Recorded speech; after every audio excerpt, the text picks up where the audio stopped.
की रिहाई के लिए प्रोटेस्ट है, तो ये एक सवाल उठता है कि आखिरकार आजम खान एक राजनीतिक बंदी तो नहीं, क्योंकि ब्रजभूषण शरण सिंह ऑन कैमरा कह चुके हैं कि मैंने मर्डर किया है, लेकिन वो बाहर है।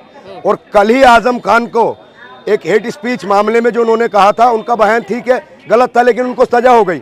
लेकिन देश के संसद के अंदर एक भारतीय जनता पार्टी का जो एमपी है, जो बिधूड़ी था, उसने एक मुसलमान सांसद को क्या कहा था, आतंकवादी, कटुए, मुल्ले, किस तरीके की भाषा इस्तेमाल की थी। तो इस देश में ऐसा लगता है इन मोदी जी के अच्छे दिनों में दो कानून हैं, एक कानून भारतीय जनता पार्टी से और भारतीय जनता पार्टी से जुड़े हुए लोगों के साथ, और एक जो विपक्ष के लोग हैं। ये बताइए आजम खान को किस बात की सजा मिल रही है? जिस व्यक्ति को भारत रत्न मिलना चाहिए था, उस व्यक्ति को मुसलमान होने के नाते सलाखों के पीछे पूरे परिवार के साथ जेल में डाल दिया। ये इतिहास में लिखा जाएगा कि जिस व्यक्ति ने एक शिक्षा का मंदिर बनाया हो, जिसने बच्चों के हाथ में कलम देने का काम किया हो, उस व्यक्ति को भारतीय जनता पार्टी की सरकार में जेल में डाल दिया गया। देखिए आजम खान की तरफ से मैं 4 लाइनें कहूंगा कि तेरी तानाशाही, तेरी ईडी, तेरी सीबीआई के आगे मैं झुक जाऊं ये मुमकिन नहीं। मैं कोई दरबदर थोड़ी हूं, और तू क्या समझता है मैं भ्रष्टाचार का अड्डा हूं? मेरा नाम आजम खान है, मैं कोई राघव चड्डा थोड़ी हूं। तो आजम खान एक ऐसा नाम है जो ना झुका है ना झुकेगा। जिस व्यक्ति ने शिक्षा का मंदिर बनाया, जो एमपी रहा हो, जो 10 बार से ज्यादा विधायक रहे हो, 4 बार मिनिस्टर रहे हो, और जिन्होंने एक मोहम्मद अली जौहर यूनिवर्सिटी का जो संस्थापक है जिसको बनाने का काम किया, उस व्यक्ति को सिर्फ जेल में डाला गया। ये इतिहास में लिखा जाएगा कि भाजपा की तानाशाही में उस एक ऐसे आरोप में उनको जेल में डाला। ये बताइए पैन कार्ड अब्दुल्ला आजम का है और आजम खान 77 साल की उम्र में वो जेल के अंदर है। देखिए आजम खान एक व्यक्ति नहीं है, एक विचारधारा है। आप एक शरीर को कैद कर सकते हो, लेकिन आजम खान की विचारधारा को कैद नहीं कर सकते। दायरे में सिमट के आएगा, हर रवायत से हट के आएगा। आंधियों को जरा खबर कर दो, शेर वापस पलट कर आएगा। नेता ही उनके लिए नहीं बोलते हैं। देखा आपने देखिए आज ये समाजवादी पार्टी के लोग हैं। देखिए अखिलेश यादव उनके घर भी गए हैं, उनके कई बार मुलाकात की है। परसों भी आजम खान साहब की पत्नी और बेटों से मुलाकात की है। तो कहीं ना कहीं अखिलेश यादव भी बार बार ये कह चुके हैं कि आदरणीय आजम खान साहब के साथ भारतीय जनता पार्टी दोहरा व्यवहार कर रही है। इस व्यवहार को बर्दाश्त नहीं किया जाएगा। देखिए हम ये मांग करते हैं, हम हाई कोर्ट से ये मांग करते हैं कि आजम खान के जो मुकदमे हैं उन पर सुनवाई की जाए और उनकी जांच की जाए। अगर आजम खान आरोपी पाए जाते हैं तो उनको जेल में डालना चाहिए। जिस तरीके से आजम खान के खिलाफ षड्यंत्र रचे जा रहे हैं ये बहुत गलत है।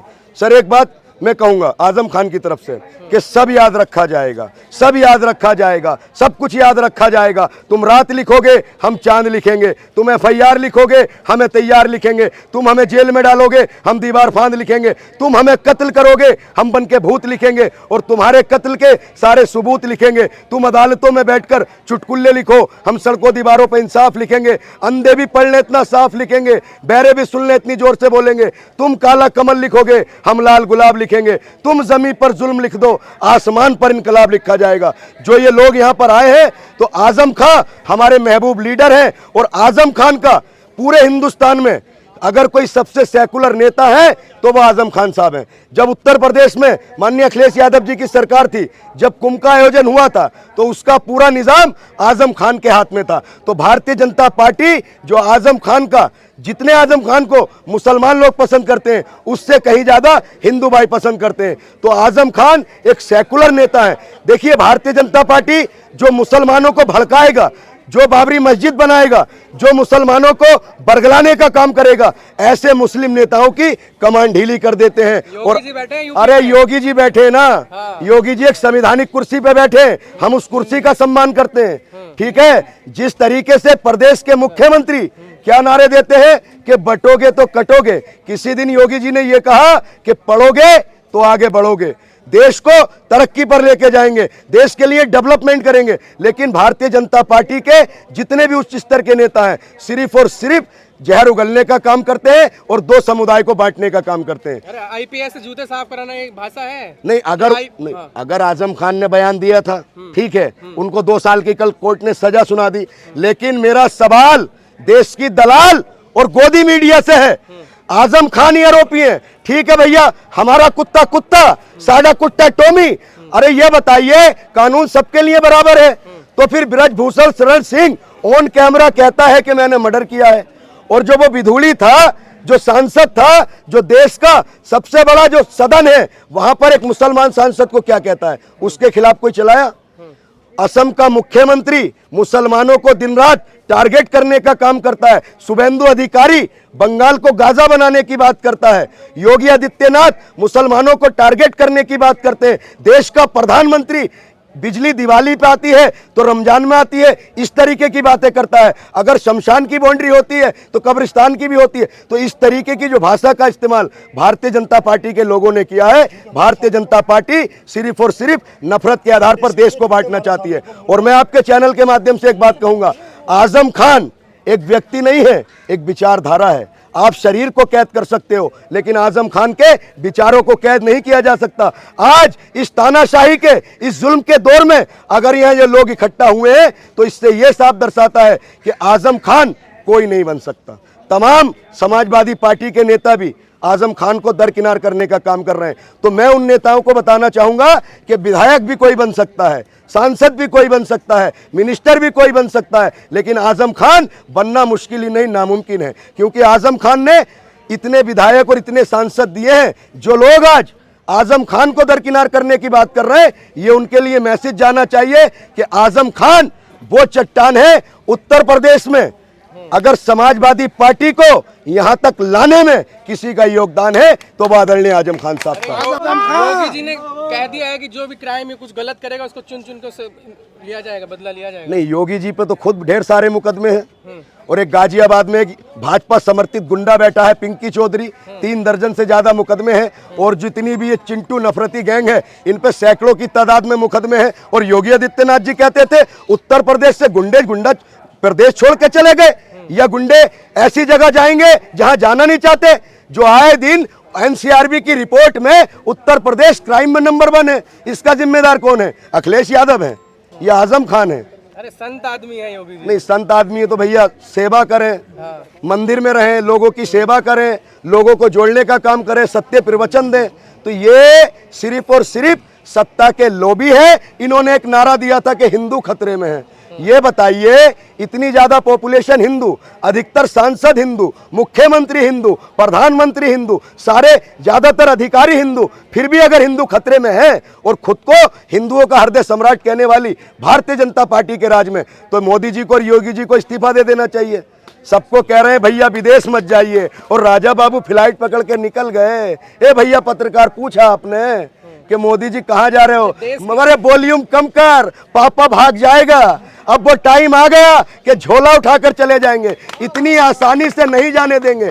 बाबू आपका झोला चेक करेंगे, और जितने भी घोटाले हैं ना, वो सारे घोटाले चेक किए जाएंगे। अरे देश के विकास के लिए इधर उधर जा रहे हैं वो, नहीं, देश सुरक्षित रहे। अभी मोदी जी और पूरी भाजपा कह रही थी कि पेट्रोल की कमी नहीं है, अपोजिशन अब्बा उड़ा रहा है। अब मोदी जी कह रहे हैं भैया गाड़ी से मत चलो, 2-2 गाड़ियों का काफिला लेकर चल रहे हैं। और उसका एक बदतमीज नेता जो नरेंद्र मोदी जी दूसरों को प्रवचन दे रहे हैं, और उनका नेता 700 गाड़ियों का काफिला लेकर चलता है। और इनके कुछ नौटंकीबाज नेता साइकिल से रील बनवा रहे हैं, और उनकी रील कौन बनाता है? गाड़ी में से। तो ये फर्जी लोग हैं जो देश को बांटने का काम कर रहे हैं। देखिए, आजम खान को जेल में डाला, आजम खान झुकने वाले नहीं है कि जुल्मी जब जुल्म करेगा सत्ता के गलियारों से, और चप्पा चप्पा गूंज उठेगा इनकलाब के नारों से।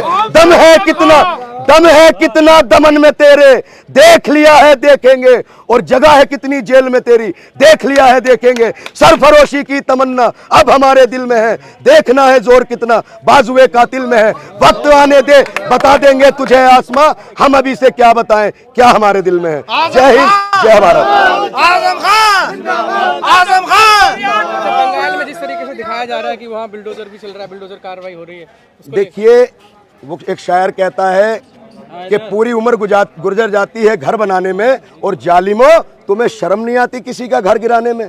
तो देखिए, मैं आपके चैनल के माध्यम से एक बात कहूंगा, ये देश ना किसी बाबा के बुलडोजर से चलेगा ये देश, ना किसी मौलाना के प्रवचन से चलेगा ये देश, ना किसी नेता की तानाशाही से चलेगा ये देश, ना किसी पाटा की तानाशाही से चलेगा ये देश। एक ही बाबा हैं जिनका नाम है बाबा साहब भीमराव अंबेडकर, उनके बनाए हुए संविधान से चलेगा, संविधान से चलेगा। पश्चिम बंगाल में जिस तरह से नवाज को लेकर हंगामा खड़ा हो रहा है, प्रशासन और मुस्लिम समुदाय के लोग आमने सामने नजर आए हैं, कैसे देखते हैं?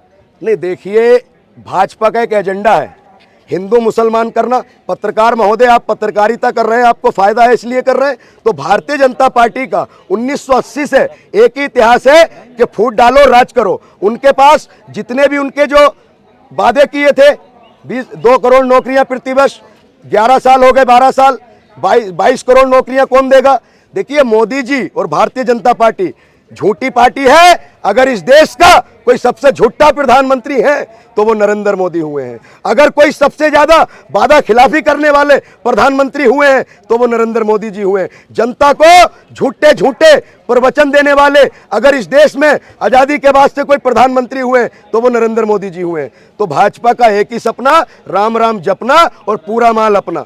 भाजपा के लोग भगवान श्री राम जी का नाम सत्ता में इस्तेमाल करते हैं। और मैं उन हिंदू भाइयों से एक सवाल पूछना चाहता हूं जो भगवान जी के नाम पर वोट देते हैं, चाहे वो कोई भी व्यक्ति हो, अगर कोई MIM वाला हो या हुमायूं कबीर हो या कोई भी व्यक्ति हो, अगर कोई धर्म और जाति के नाम पर वोट मांगे तो उसे जूते से दौड़ा दौड़ा कर पीटने का काम देश की जनता को करना चाहिए। ये देश बाबा साहब अंबेडकर का देश है, ये देश महात्मा गांधी जी का देश है, ये शहीद आजम भगत सिंह का देश है। लेकिन आज ऐसे लोग सत्ता में बैठे हैं जो देश की एकता और अखंडता को तोड़ने का काम कर रहे हैं।